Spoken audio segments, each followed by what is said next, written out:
Bonjour, aujourd'hui j'ai le plaisir de vous présenter mon dernier-né, La famille s'agrandit.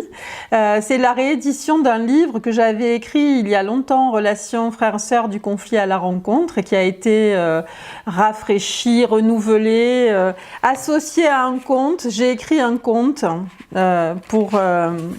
pour enfants que vous pourrez lire avec votre enfant, qui s'appelle La petite sorcière émotionnelle, sur la question de la fratrie. Alors que dire sur la question de la fratrie, si ce n'est que c'est quelque chose quand même qui nous confronte énormément à nous-mêmes et à la façon dont on a vécu avec nos propres frères et sœurs. Je crois que c'est extrêmement difficile avec, tous les parents avec lesquels j'ai travaillé ont beaucoup de difficultés avec les querelles répétitives, les conflits entre enfants, etc., etc.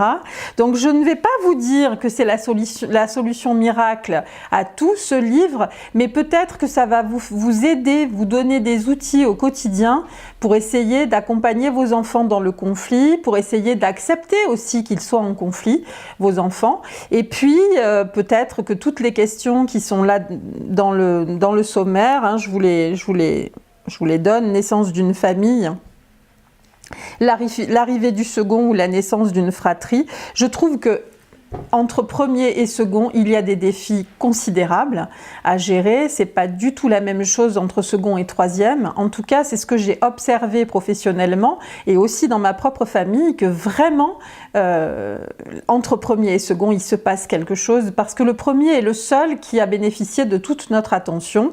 Donc, vous allez trouver des idées pour préparer votre enfant à la naissance d'un frère ou d'une sœur. Vous allez aussi trouver des idées pour aider un enfant unique.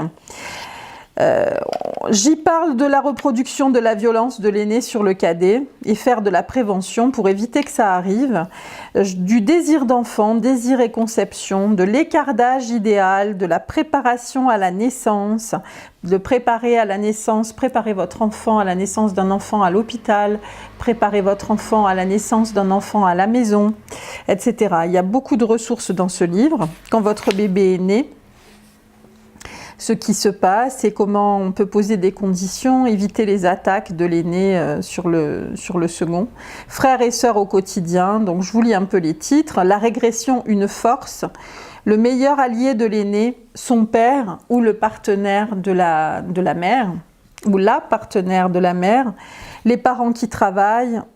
La mère, un parent seul, la plupart du temps, la demande d'attention de vos enfants, le réservoir affectif, etc. On va revenir sur votre enfance, sur les conflits, comment les gérer, intervenir ou pas, soutenir votre enfant en conflit, etc., etc.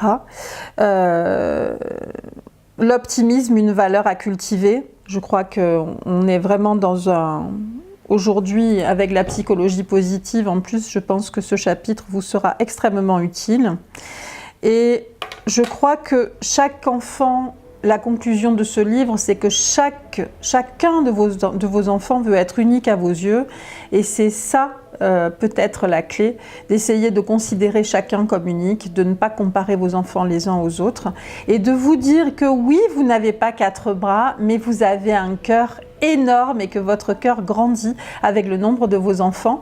Et j'aime beaucoup cette idée-là, donc je vous la livre puisque je l'ai mise en conclusion de mon livre. J'espère que vous l'aimerez et que vous me donnerez des retours.